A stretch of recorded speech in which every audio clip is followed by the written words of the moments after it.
ads are useful for their purpose, but they are no substitute for brains.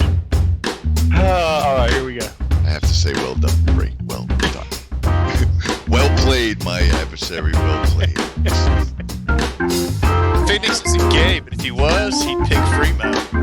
Oh yeah, he'd be living down there with you in the bunker, man. Woo! Once you go free, you always do the Z.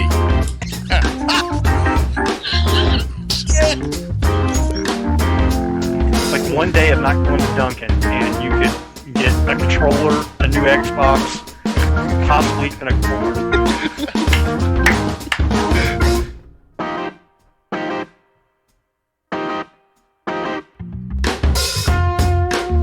And now the group that can't count its nuts and come up with the same number twice.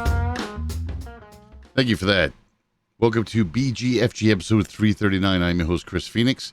Fremo is not with me this week because Fremo is protecting the land over in Northern California by helping dig trenches so that the fires and things don't have a problem. He's just such a wonderful guy. He absolutely is. Bullshit.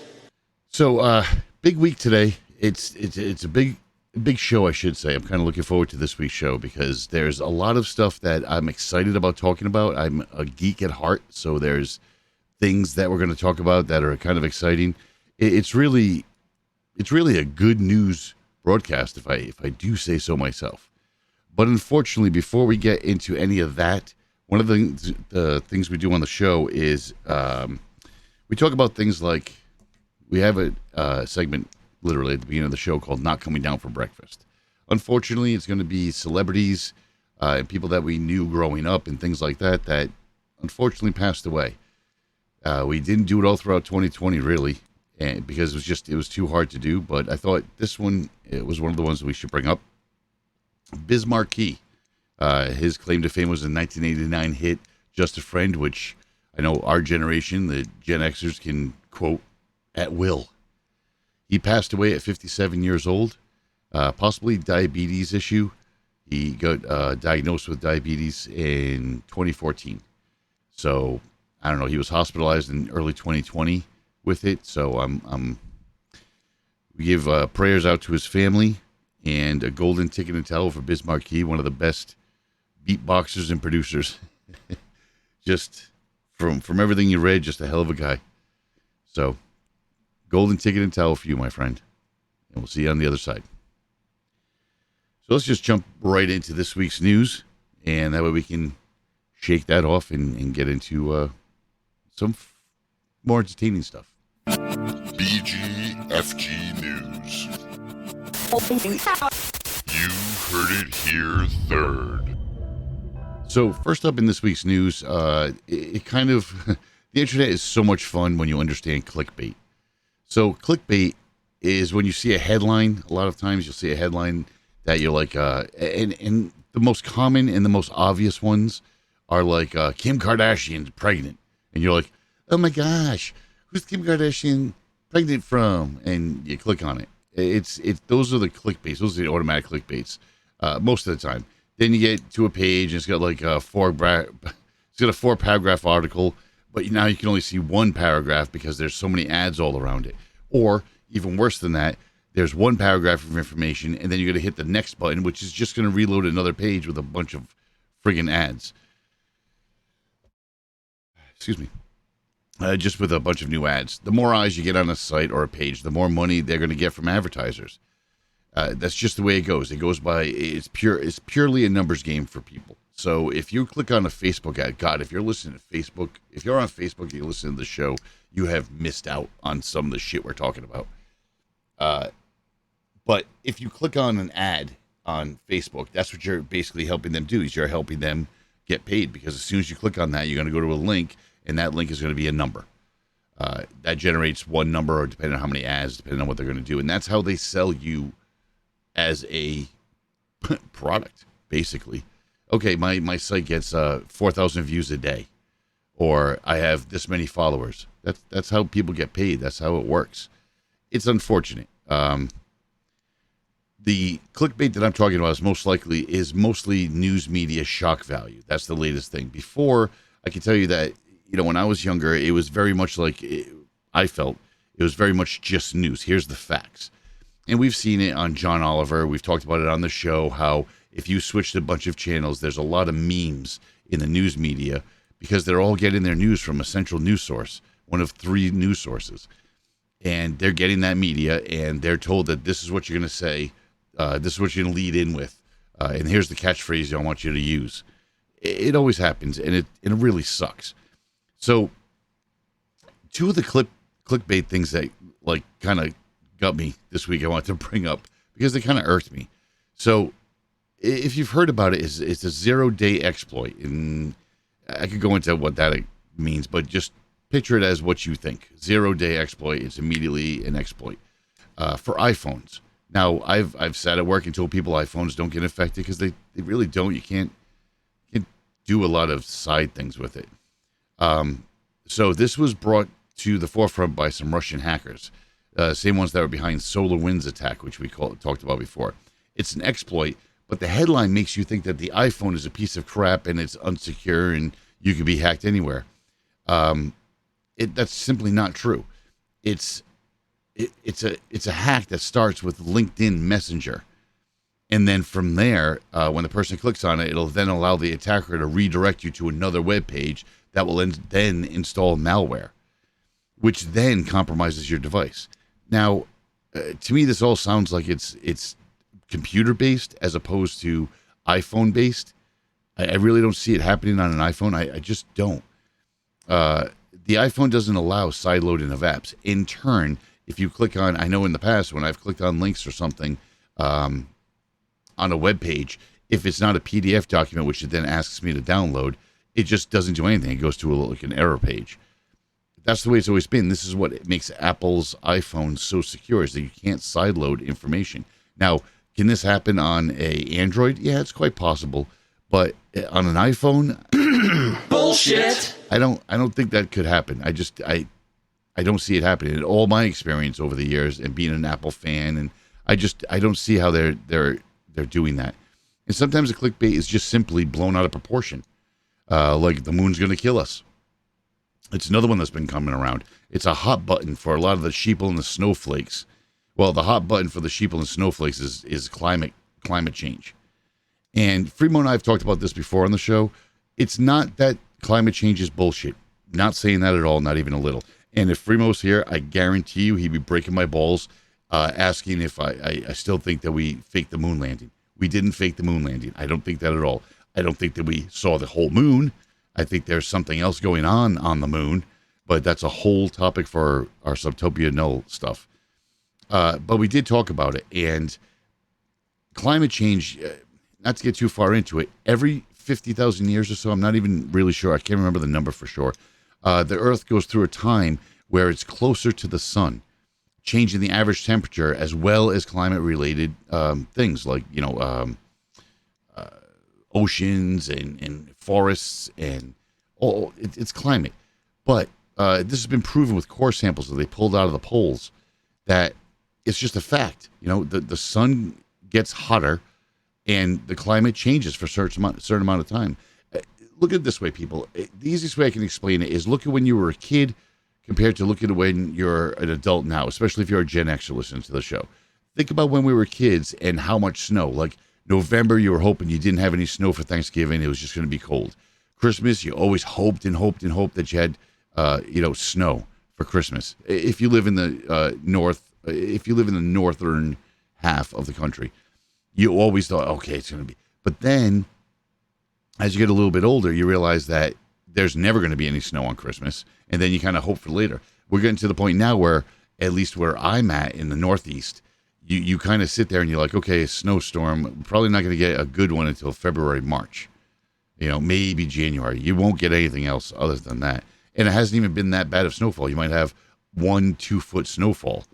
Other than that, it's just dust, what we call dustings up here. I know Freemo's here be breaking his balls because down in Tennessee, he called me one day with 3 inches of snow. He's like, they shut down schools. I don't have to go to work. It's a good day. I'm going to game all day. What are you doing? I'm like, I'm actually going to work because unlike you, 3 inches, man, 3 inches, they don't even have a delay. is 3 inches. Get your ass out early and shovel, or just drive over it. They don't care. 3 inches is nothing. In fact, a foot, I think a foot will get a delay of 1 hour, a foot of snow. And that's not even counting your snow drifts and, when the plows already come through and now you get 3 feet of snow in front of your house and it's all wet and dirty and disgusting. It sucks. But this happens all the time, and you can see the changes.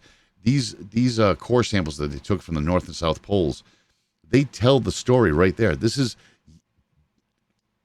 tens of thousands of years of information in these core samples as to what the temperature and the atmosphere and everything else was like at those times. That's how this works. So they've determined, and that's a fact, you can look it up.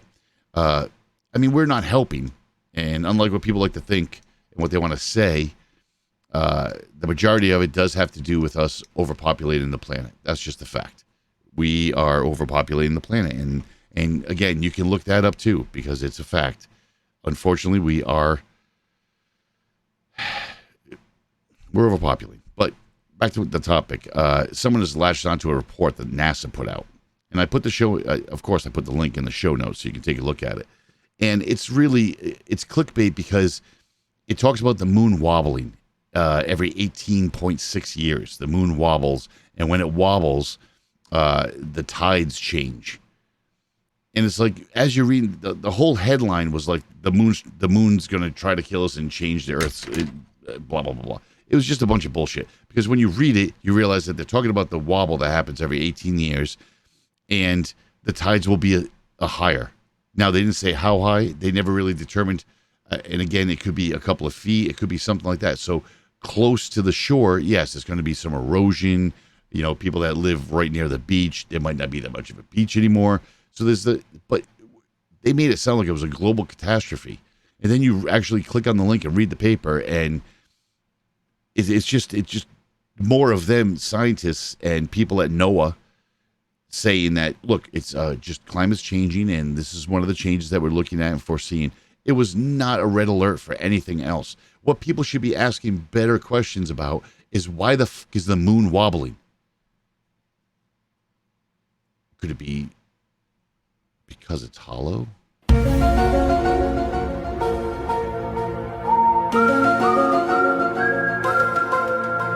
Questions you got to ask yourself.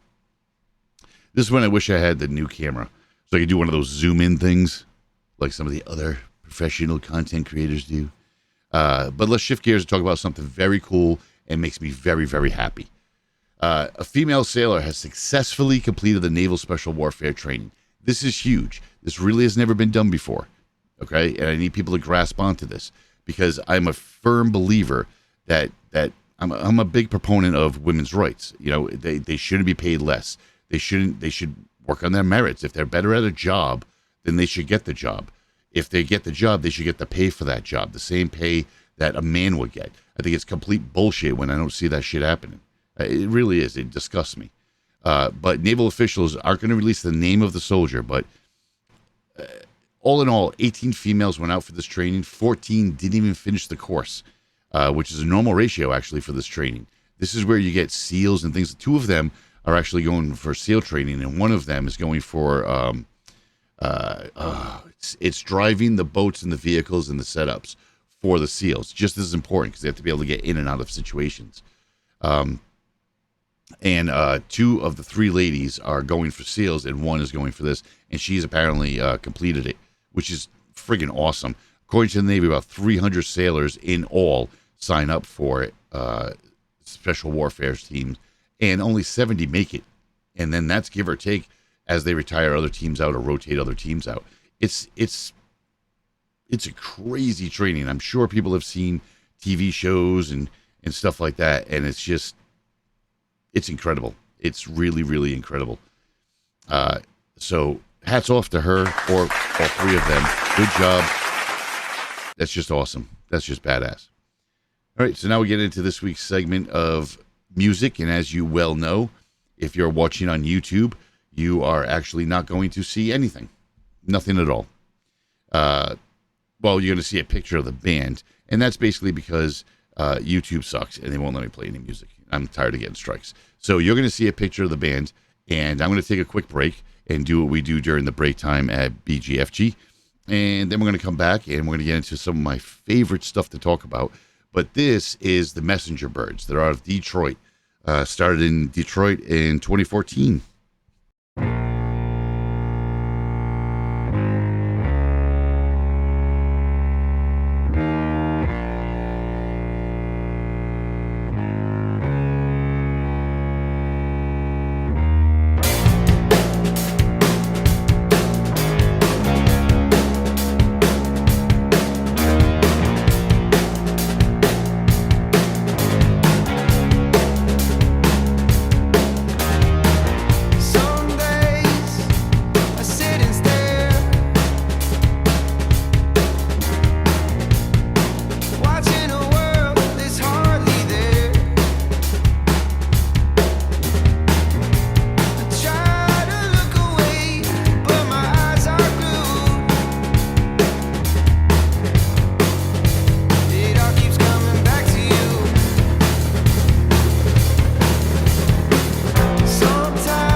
That was Messenger Birds, Phantom Limb. Told you it'd be a good song. Not too shabby, right? All right, so let's before I go, let's go with a pro tip I wanted to bring up this week. Just if you're watching on the camera, just watch.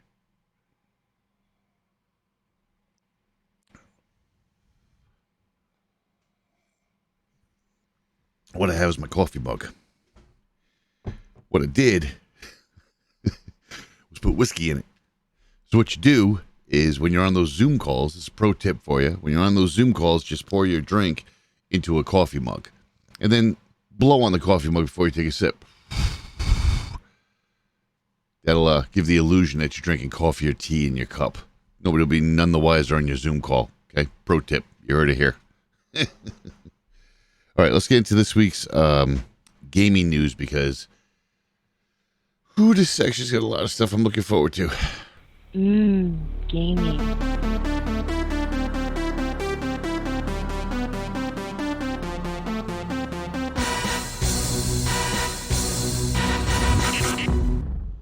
All right, so first up is our GPU news. You can't get one. Even though some moron posted that prices of GPUs from NVIDIA and AMD are coming way down, no, that's not happening. They still sell them for like 3 times the price. So just in case you forgot what the markup is right now, they're saying it's going down. Don't understand how. So the 2 cards we recommend here on the show for your middle of the road, not middle of the road, but for your non-intensive video and picture editing and gaming and longevity to have it for a couple of years. We recommend the AMD 6800 XT and the NVIDIA GTX 3080 Ti or the 3800, whichever one's in your ballpark, because they're both phenomenal cards. So for the AMD 6800 XT, it retails for $650. The current eBay price, though, is $1,500, which is ridiculous. Absolutely ridiculous. Bullshit. I would agree that that's bullshit. The NVIDIA 3080 Ti retails for $1,200. It's an expensive card. It's not their top of the line, but it's still an expensive card. That $1,200 card is going for $2,100 on eBay. And the 3080 series, just the regular 3080, that retails for $700 and is going online for $1,500. So expect double the price, which is ridiculous. We've said it on the show before. If you really want to get one of these cards, one of the guys that I work with got one of these cards, and they wanted to do that, and they paid, what did they pay? They paid, they paid $200 above retail. And the $200 above retail, I'm okay with. That's like my limit personally. So if I want to get, which I do, want to get a 6800 XT, I would pay $850 most. I would pay. And I feel I'm getting a pretty good bargain, but $1,500? No, I'm not paying that kind of money. Speaking of GPUs, I came across a hell show. I couldn't even believe I saw this. But again, what can you do? So there's 3080s out there, and one of the 3080s that's pretty cool. It comes in titanium white, and it's called the Gundam style card. And it's from Asus, and Asus made an entire system of Gundam. They're huge. I'm not into Gundam, so I can't really speak a lot upon it. But I do like things that are all, as everybody well knows, I like things that are all uniform and in one brand, usually. So Asus came out with a Gundam series headset, keyboard, case, and of course the graphics card. It's a 3080 graphics card. Extremely hard to find. It's going to run you, when you do, even on retail, it's going to run you $2,000 to $3,000. It's not a cheap card. It's a very cool card. What bothers me a little bit, and click on the link in the show notes, company out of Vietnam decided to use this. They want this stroke.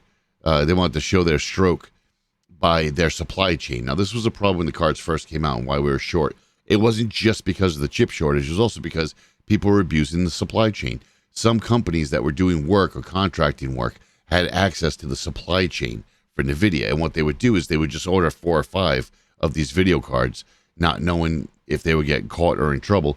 Take 5 of them, they'd probably keep 1 or 2 and sell the rest on eBay, and they were making money. So immediately they went back and they did it more.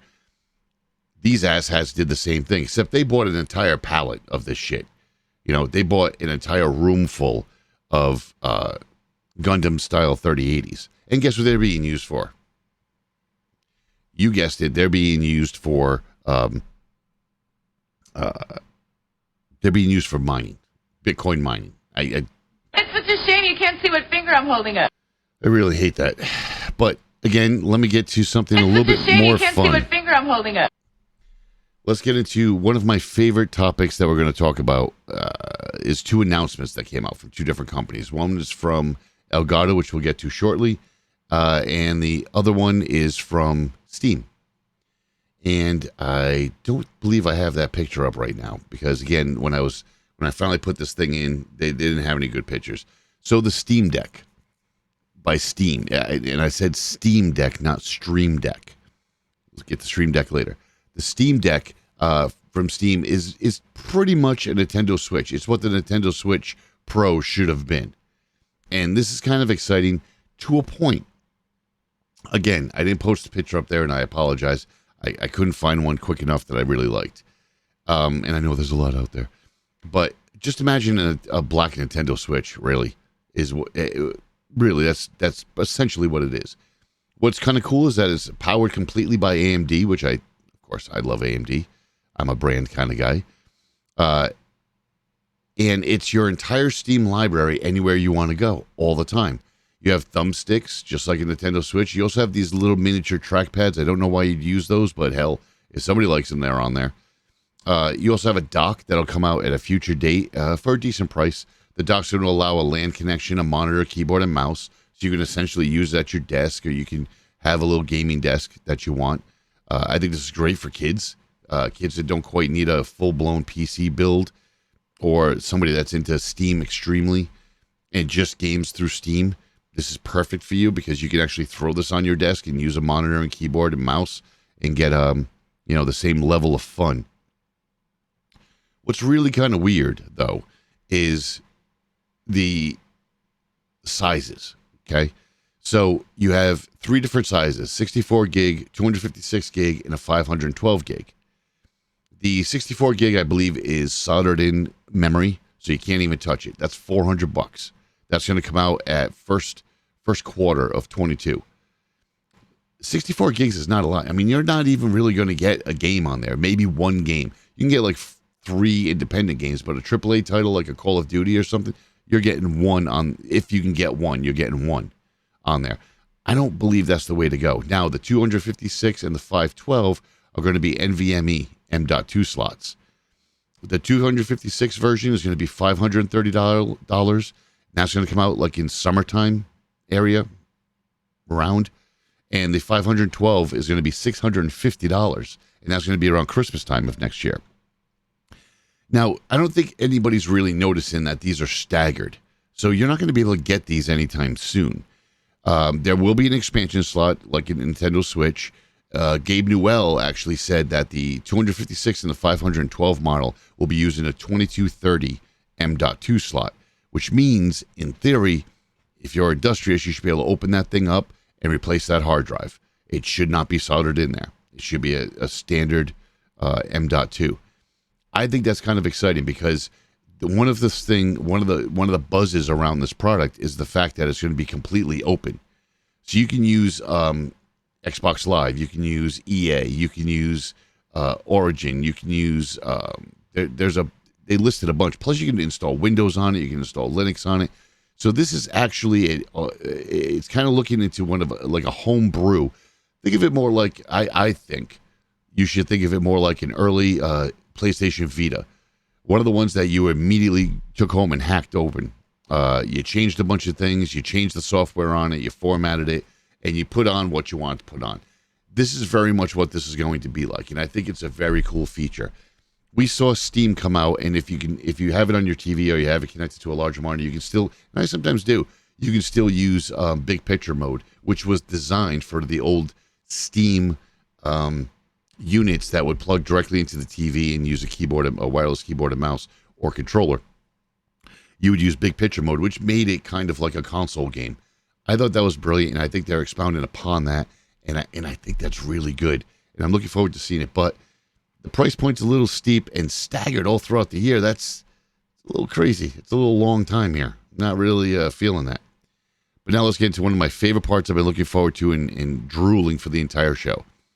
Well, let me start by saying that most people that follow us know that I'm, and Fremo loves to make fun of it, and he was too, and I'll get to that in a second, that I'm a brand-specific kind of guy. I go by brands. If I like a brand, I'll stick with that brand. One of the things I learned, and Fremo and I have spoken upon this on the show before. Hold on, let me blow on my hot tea.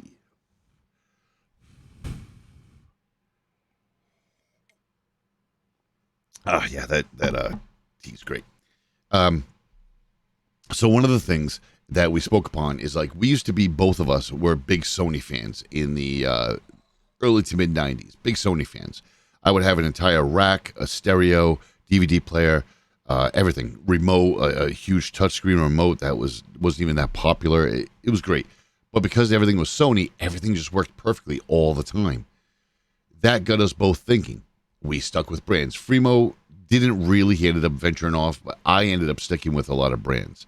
Whether it was Sony TVs with Sony soundbars or LG with LG soundbars, I kind of stuck to that way. Computers, absolutely 110%. With computers, I chose Corsair. I'm going to go ahead before I start getting email and stuff, because I always do. I just want to say that I like Corsair's products. Oh, that's going to give me some hate mail. I know that there's Lee & Lee, makes killer fans. I know there's a lot of companies out there that do a lot of different things. But I like Corsair because of the amount of SKUs they have in their brand. So I'll stick with them. And everything works all the time. When it comes to RGB, which, again, I'm an RGB junkie, unfortunately, I have strips. I have keyboards, mice, mouse pad, headset holder. I've got all that stuff, all from Corsair in the computers, memory, cooler, fans, all Corsair, because it works. I like the idea of all of them working. I was very excited. Outside of the computer, I like a lot of Elgato stuff. I think Elgato makes brilliant pieces of equipment. When these two companies merged, when Corsair purchased Elgato, I was super, super happy, because I thought, wow, two of my favorite companies, as long as they don't pull a Microsoft, two of my favorite companies are coming together. It's going to be great. And it has been. It really, really has been. So essentially, Elgato came out with a lot of information the other day. So with Elgato, you have a lot of Stream Deck is one of the things that are super popular with Elgato. They also make the Wave 3, which we've talked about in the show, which is probably one of the best USB microphones I feel you can get on the planet. And the Elgato software called the Wavelink literally is the best on the planet. It just is. I do have a Go XLR. If you search that up right now, you'll see Go XLR is a $500 unit. It completely looks like a radio station. A lot of broadcasters and podcasters use it. I love it. It brings me back to the radio days. I probably use about 75% of what this thing does, but it's a very strong 75%. I don't use the voice changes stuff. This weird, I don't even know. They do it. Oh, there we go. That's just weird shit. I'm never going to find a reason to use this. So I don't use that, but I use all the other things on it. And it's always done me well. And I use that specifically because I use an XLR mic. The mic that you see in the show opener and in the icon that you see is an Old Shure Custom. I love this mic. It's my baby. I've had this mic forever. I love this mic, and I'm always going to use this mic, but it's an XLR mic. Elgato software only uses USB. If you catch us over on Stick Style, which is my other my gaming rig downstairs, you'll see that that's the mic that I'm using. That's the Wave 3. That's all Elgato stuff in there. And I like it. It does really well. I just prefer XLR mics. And the only way you could do that before was with Go XLR. Everything else I use is Elgato. I use Elgato game captures. I use Elgato Control Center for the lights. I use the Stream Deck. I use all of that stuff. And it's been great. But they've always missed a few things. You know, always kind of waited for things to come out. So during their announcement, they announced, I think, a grand total of 9 things. I'll just go through the short ones, the small ones quickly. So there was an extension for their light strips. Elgato has RGB light strips. Now they have extenders for those light strips. I think that's good. The smaller Stream Deck, not the XL, the smaller Stream Deck is now going to have customizable faces. At first, they're going to have like 5 that you can buy. I think all 5 are ugly. But I like the idea of it because now you're going to have third-party companies that are going to make them. You're going to have different companies like Colorware or the sticker companies for controllers and such. They're probably going to come out with their own versions. And it wouldn't surprise me. It would make sense if Elgato actually had a section that you could actually make your own. Send them pictures and design it yourself. I think that's brilliant. I would love to do that. I think that's really cool. But not yet. And as well as if you own a Stream Deck XL, you'll notice that the bottom of it, I don't even know if I can lift this right now. Let me move my coffee cup. I don't know if I can get this in the camera. No, I don't think I can.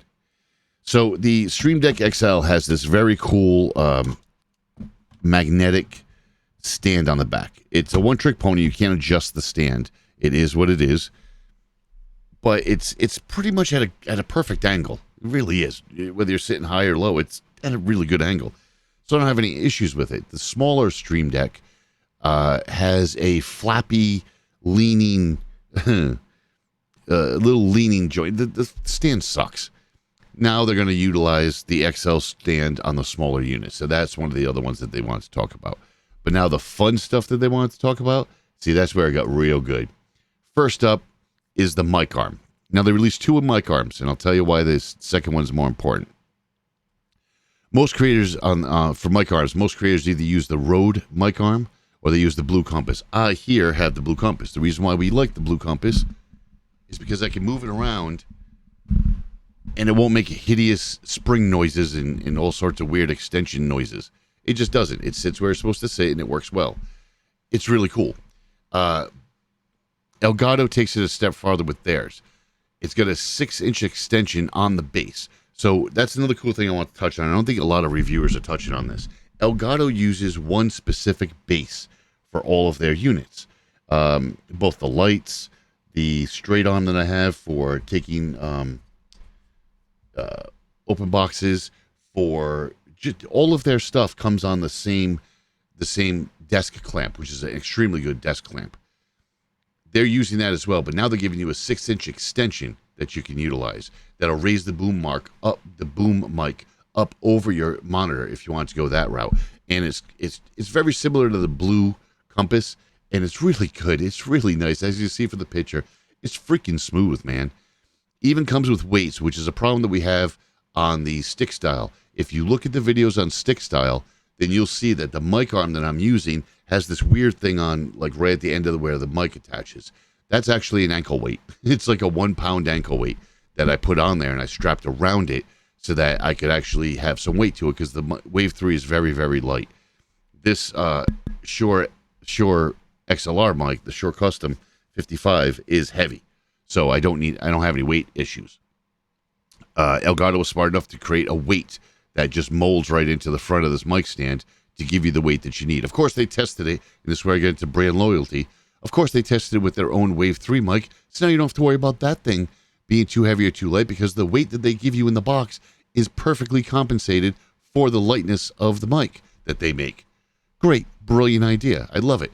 The low-profile one, which is just, it's what I've been waiting for.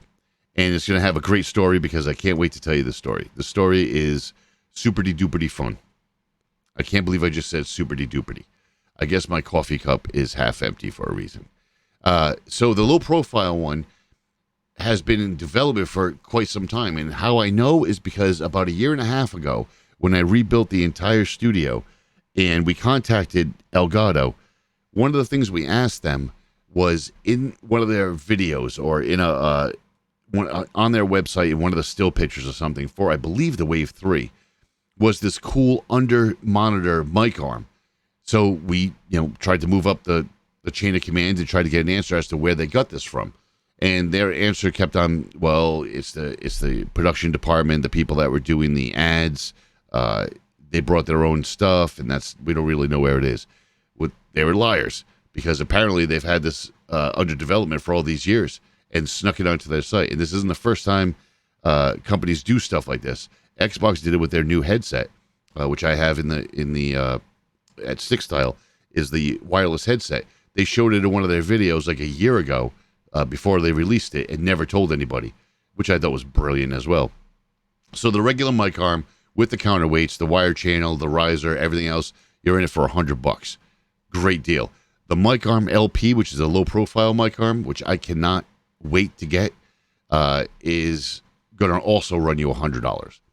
Now, another thing that they announced that I thought was just, the bee's knees, to quote my mom, is the Wave XLR. And this is something that I waited for a long time. Like I told you before, the Go XLR is what pretty much everybody's using for XLR mics.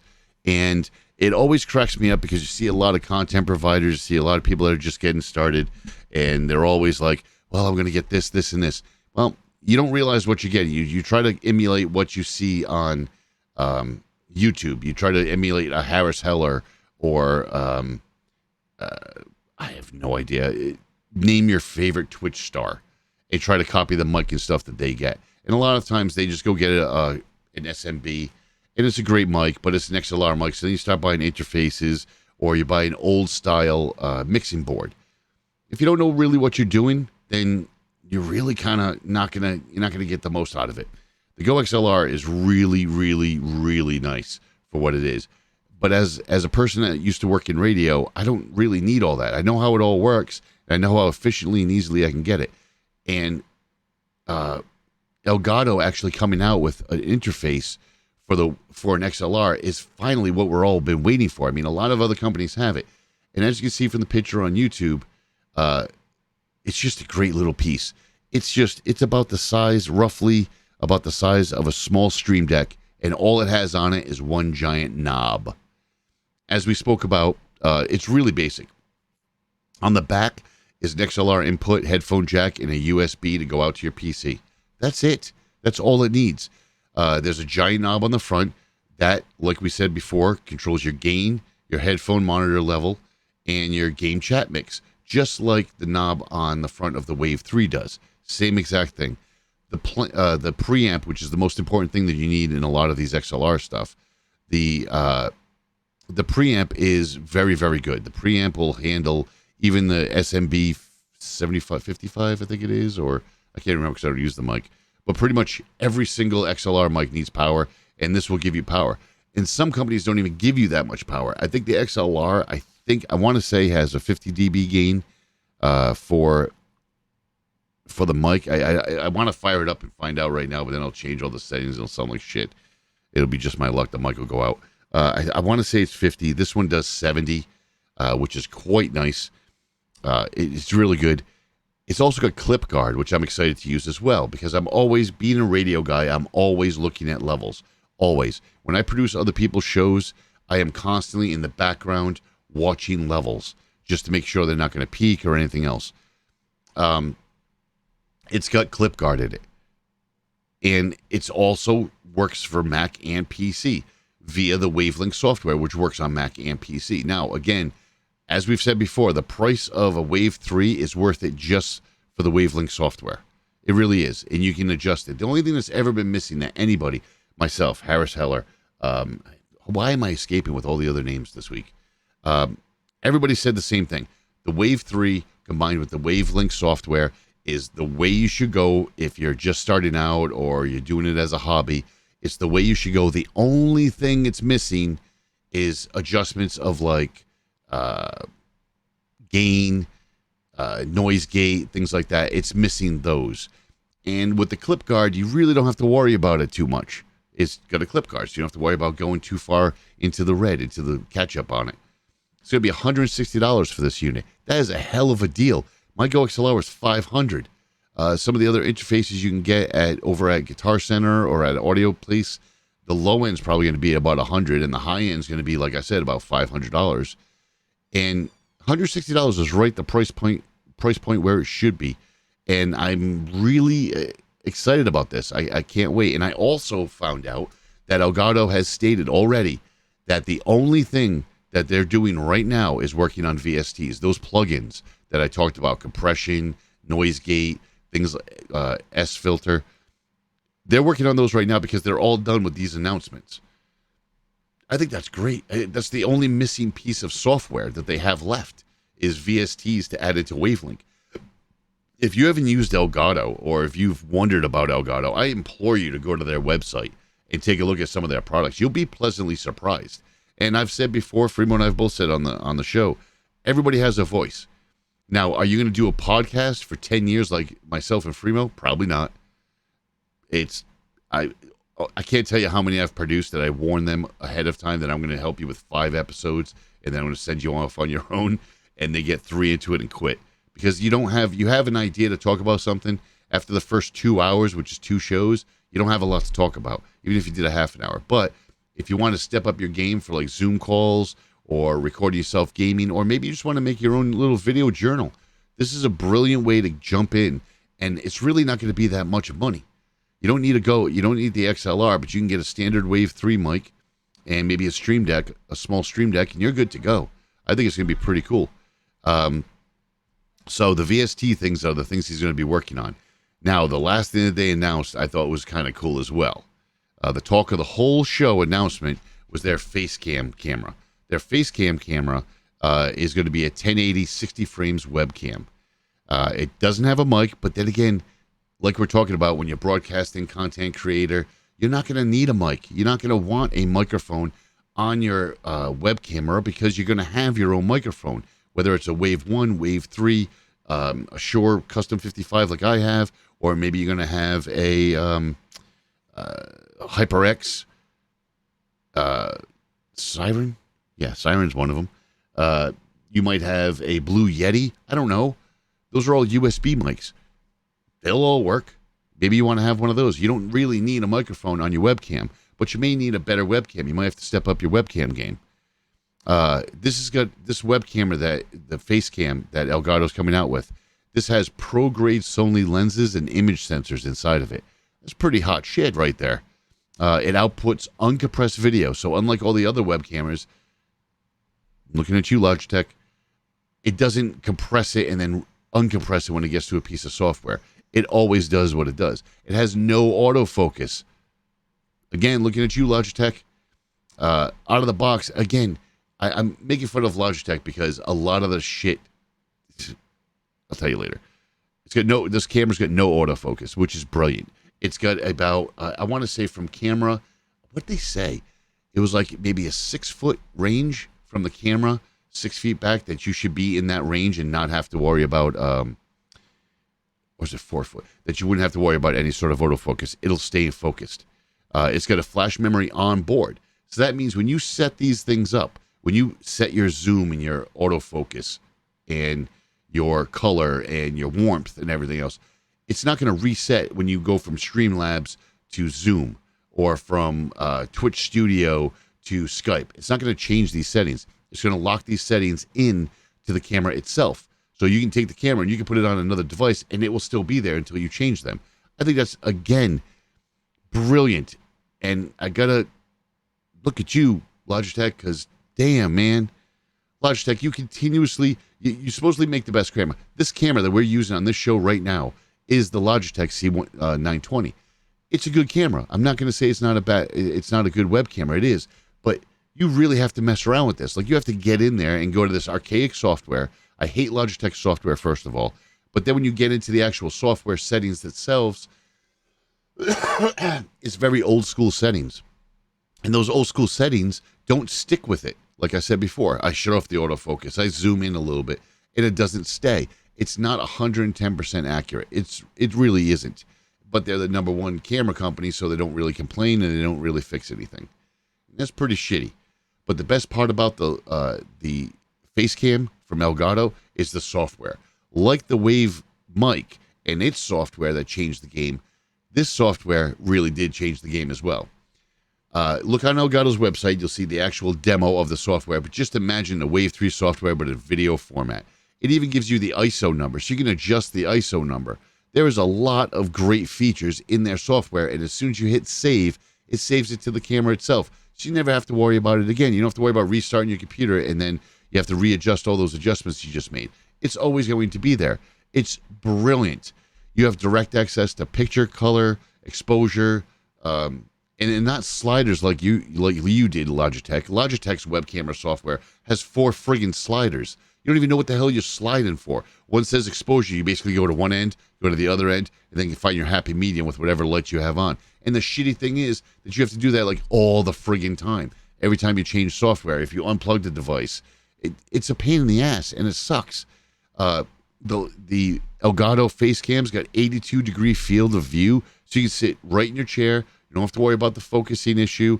None of that. And it's $200. Great price point for the type of camera you're going to get. There's plenty of reviews out there. And this is the funny thing. I might do an unboxing and then show the before and after of how all this equipment works and how it changes and how it sounds different. But doing an unboxing and doing an actual full review is kind of pointless. There is a shit ton of full reviews out there. I might do one of, our classic poor man's review, but for the most part, the heavy reviews have been done. People have compared them to like 4 or 5 different cameras, just like the high-end tech. I'm glad the people in the creators on YouTube and on Twitch and stuff are getting access to these devices early. I missed that. There was a couple of times in the career here at Phoenix Media Group from different shows that we would get products early ahead of time, sign an NDA, and then you would not be able to talk about it. But you were able to do a lot of your testing and stuff before it came out. So when it was announced, like today, all these people got to announce all their testings that they've done. They're already finished with it, with their review, which was great. So you can see the differences in all the cameras, including the Logitech. And I can tell you that outside of putting on a mirrorless, Sony camera for, $1,000 on top of your monitor, this is the next best thing for $200. It's really nice. And all three of these items are going to be at my house soon. Because, of course, I freaking bought them. Can't help myself.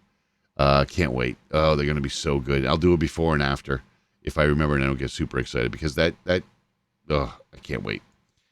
That was a lot of information. So let's get into the last piece of tonight.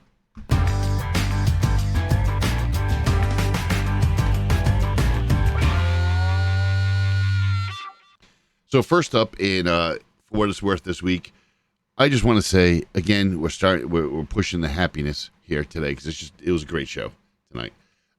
Giant pandas are no longer classified as endangered. They're still vulnerable, but China did a great job, man.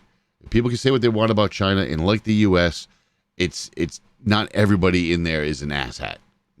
Not everybody in the U.S. is an asshat, even though you read it in the papers if you're in another country or you read about our politicians. It's the same thing in China, Japan, Middle East, UK.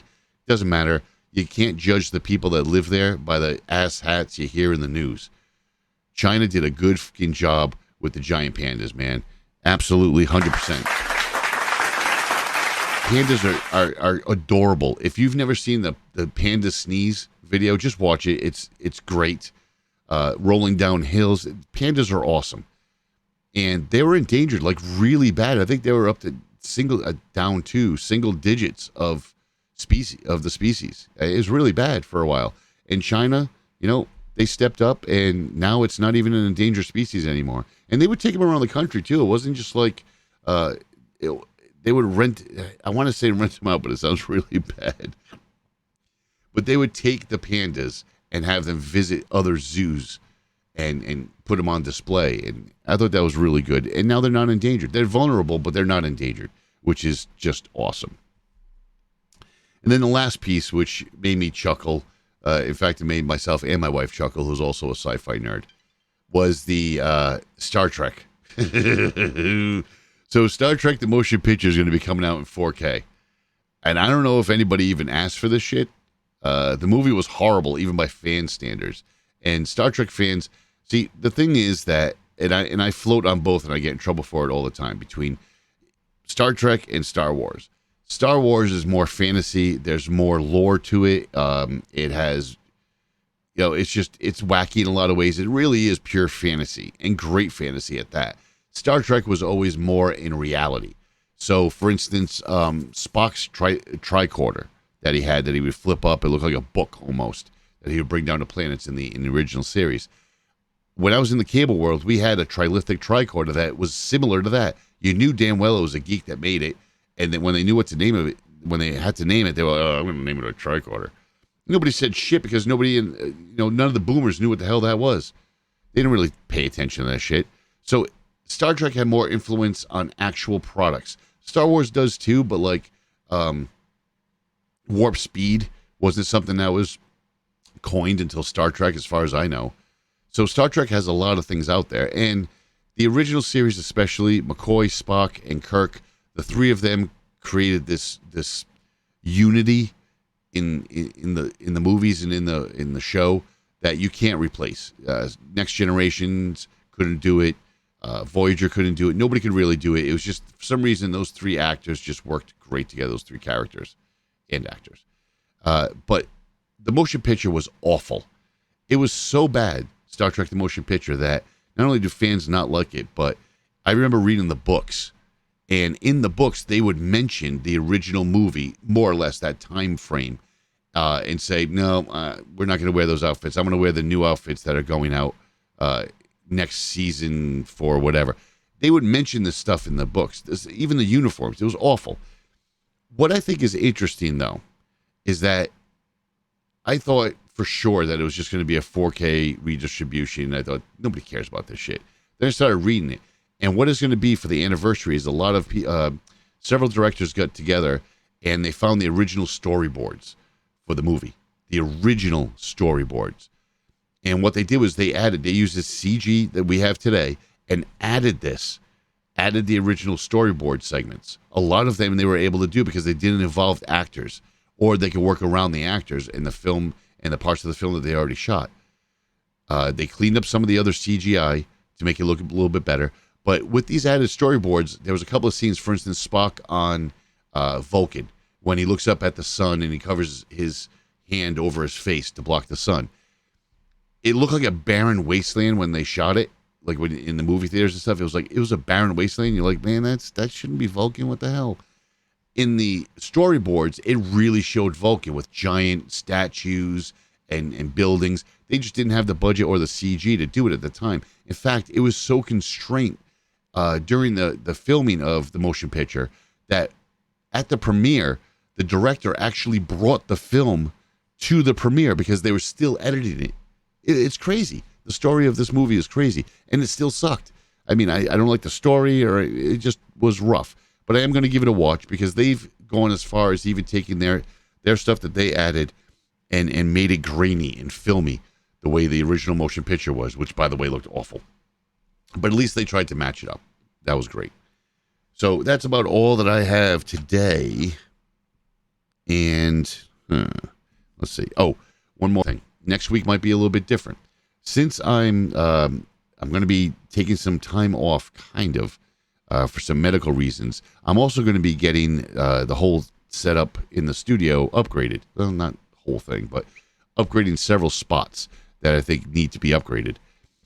So next week, we're going to go old school. Most likely, if I do get a chance next week, we're going to do it on the Mac. I got a new M1 Mac, so that's going to be exciting. But the original show, in fact, a lot of the original shows, and I would say probably up to about, on this BGFG, probably up until about 300, maybe? Nah, it's going to be like 250. Was all older on the Apple computer, my old Apple computer, and it was struggling, man. That thing would sweat. I have to have a little hand towel right near me to wipe off the top of that thing. It was working. So we're probably going to be doing the next show from the production Mac, which is going to be interesting because we haven't done that in a long time, and I'm interested to see how that's going to work. But until then, check out the website. Take a look at the Elgato stuff. It's really cool. Even if you're not into getting it, you're going to love the feeling that they have with it. That's it for this week. 10's Down. Show's over. So you can find more of this garbage at bgfgonline.com. You can also send us an email with your questions or suggestions at bgfgshow@gmail.com. Find our podcast on Apple Podcasts, Spotify, Google Podcasts, Stitcher, Overcast, Podcast, Castro, Castbox, Podchaser, and YouTube. Thank you for listening. Favorite stuff to talk about, but this is the Messenger Birds. They're out of Detroit. Started in Detroit in 2014.